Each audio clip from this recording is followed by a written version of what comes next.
You and joining us now is Democratic Congressman Raja Krishnamurthy of Illinois. Congressman, great to have you this morning. Welcome.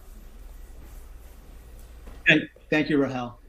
I want to pick up where my colleague Elena Treen left off there. These new comments over the weekend from President-elect Trump on the H-1B program. He said, look, he supports these visas. He has used it many times. They're great. Your reaction, Congressman?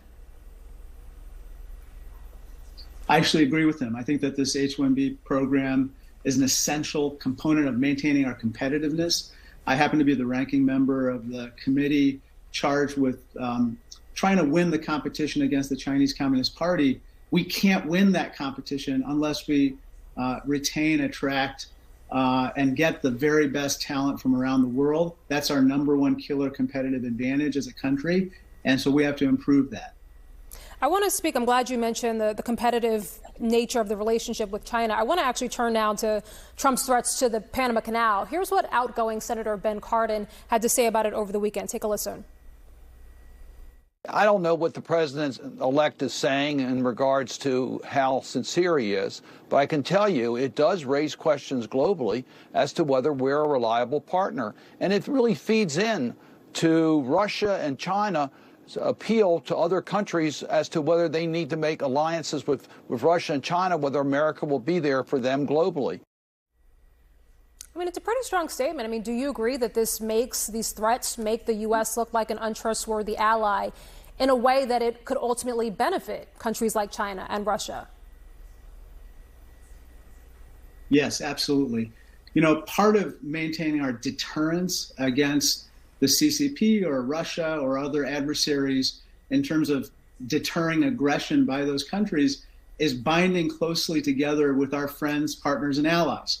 So when we push them away, we are reducing our deterrence and inviting aggression. We're also creating openings for our adversaries to then grow closer and to take advantage of our rifts with our friends, partners, and allies and reduce our kind of deterrence and basically harm our national security.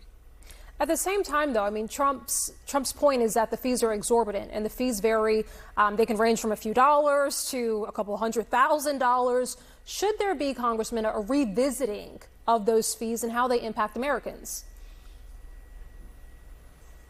Sure, and we can do that in the context of not saying things like, we're going to take back the Panama Canal.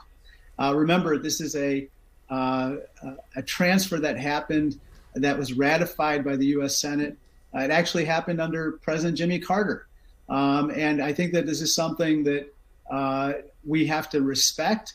And at the same time, we have to maintain our national security. We also want to maintain cordial relations with countries like Panama that maintain a very important waterway for our commerce. Yeah, on national security, that sort of brings me to TikTok. Trump is obviously urging the Supreme Court to pause a controversial ban on TikTok. It's supposed to take effect next month. TikTok says it doesn't want to divest. Obviously, Congressman, there are Americans, a lot of Americans, who make a living using the app. You say this is about ByteDance. This is about national security. But if TikTok doesn't sell, you support this ban, this divestment, what do you say to those Americans? I think that they should actually ask TikTok and ByteDance to get the move on and make sure that ByteDance does divest itself of TikTok. The interesting thing here is that TikTok says we are not controlled by the Chinese Communist Party, neither is ByteDance. But on the other hand, they say we can't sell, ByteDance can't sell TikTok because the CCP won't allow us to. And as the the Circuit Court of Appeals of District Columbia said, we don't have to, in Congress, legislate around the preferences of the Chinese Communist Party.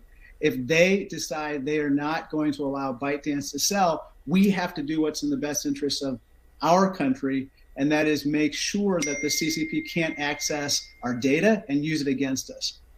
Yeah, and that decision still pending from the Supreme Court. We'll see ultimately how they rule. Congressman Raja Krishnamurthy, appreciate the time today. Thank you.